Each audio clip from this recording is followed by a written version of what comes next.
Hello everyone, my name is Dan Ketch, and I will be going over the terraforming of Mars in this video. So let's begin. Okay. So this pretty much looks like Mars right now. Mars is a rocky planet, which is good because you need something to stand on. Mars is also covered in a layer of dust, which is why it's red. Not dust, rust, sorry. Rust is caused by the oxidation of metal. This is good because oxygen, and high levels of it, are required for oxidation, which is incredibly awesome because all humans require oxygen to live. Which means that Mars at one point either had a lot of oxygen or has a lot of water, or had a lot of water. Which is really good for terraforming because we know that if it did at one point, then it can again. Alright, Mars is a lot like Earth in the sense that its gravity is relatively similar compared to other things in the solar system. And Mars is kind of close to the Sun, and kind of close to the Earth. Mars is 1.5 times distance to the Sun from Earth, but it's better than any other planet in the solar system, so it's what we have to work with. Alright, let's continue. As I said before, what we really need when terraforming is CO2 in the atmosphere, for plants mostly, so they can do photosynthesis, water for everything, and oxygen for mostly humans and other animals. Without these three things, life doesn't really work well. And that's bad because we want to live on Mars. We want to make Mars habitable without needing spacesuits. So when we first land on Mars, living areas are going to look probably something like this. They're going to have a massive solar panel array on top to provide power. They'll have external oxygen containers for the astronauts and stuff. And this. The whole process of terraforming is going to start with the atmosphere. The atmosphere is Mars's main problem. Earth's atmosphere is many, many miles thick, where Mars's atmosphere is no more than 30 feet thick. So, to boost the atmosphere, what astronauts will first do is start pumping up CO2 and oxygen into the atmosphere because that's what plants and animals require. Alright. The astronaut living area is going to probably be attached to it. This is going to hold an astronaut's bed and everything the astronaut needs to survive. We can't expect to be able to get resources out of Mars. Now, is it possible? Yes. Do we know that there is water on Mars? Yes. Do we know that we can use it? Yes. Why aren't we using it? Because it's at the poles. And the best place to colonize Mars, in my opinion, is not at the poles where it is the coldest and receives the least amount of sunlight, but at the equator where it is the warmest and gets the most amount of sunlight to power the solar panels and such. With that being said, you're not going to be able to make the trip up to the poles in any short amount of time. You're going to have to go a different route, which is to hold everything with you. And you're going to have to bring your own oxygen, because Mars, like I said before, has pretty much no atmosphere. It's better than the moon's, but that's not really saying much. These are going to be incredibly cramped living areas and very basic. We aren't looking at pretty places to live, fun, exciting. We're looking at this will be practical, this will keep you alive, maintain the terraforming stuff. So let's continue. At this point, Mars will still look like this. The rust will still all be there, and there won't be anything really considerable that has changed.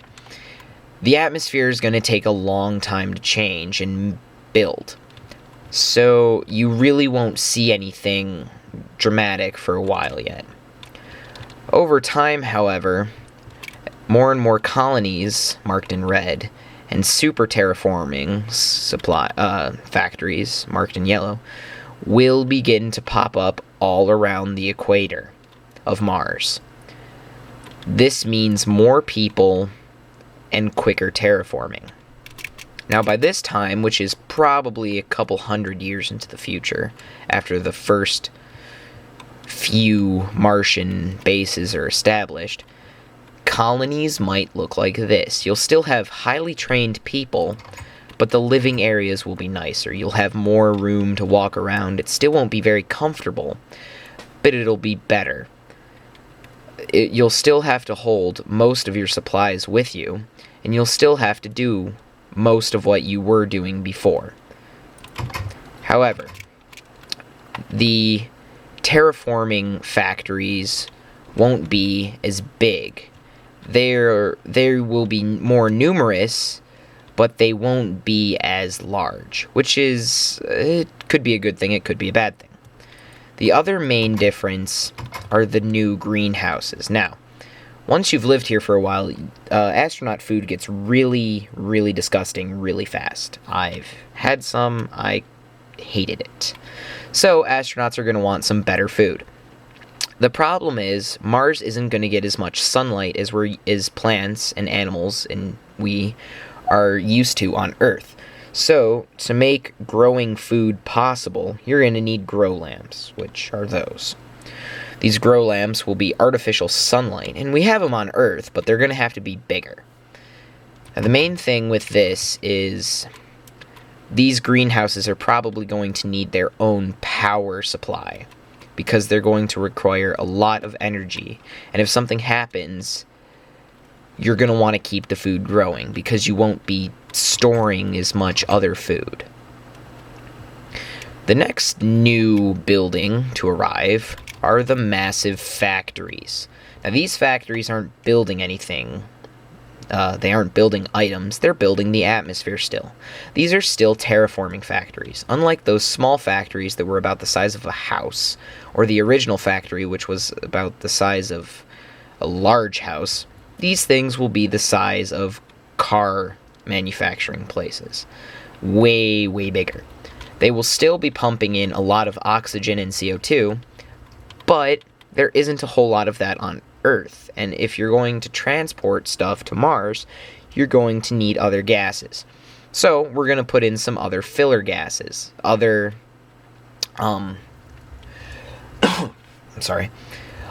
gases, like lighter greenhouse gases and very heavy greenhouse gases that will aid in the heating up of the planet, probably better than oxygen and CO2 will do. And we won't have to take all of the oxygen and CO2 off of Earth. So Earth will still be habitable, as well as Mars will become. Now this is hundreds and hundreds, if not thousands, of years into the future. By now, you'll start to see some incredibly hardy and incredibly simple small plants and such. These basically will be what the predecessors of all of the trees that we have on Earth are.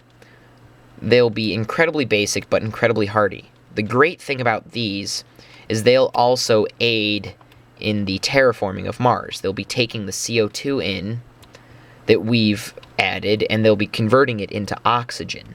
So the oxygen rate, that's the rate of oxygen going into the atmosphere, will increase significantly as these start to utilize photosynthesis. Unfortunately, that's going to be a long, long time in advance.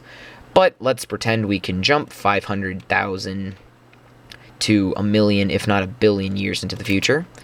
We've reached Mars. Yes, this is the same Mars as we all grew up with, but it looks more like Earth. It's covered in oceans, and it's covered in continents, and it's really habitable.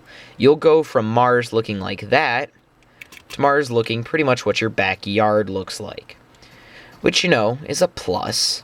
By now, you won't need the big spacesuits that I'm currently in, yes, this is me, you'll need what you're wearing right now. And you'll be able to have other animals and plants and stuff living on Mars with you. We can have cows grazing and all sorts of other stuff. And Mars will be pretty much Earth. That's terraforming Mars in a nutshell, as I have put it. I hope you enjoyed watching this. And now back to my presentation.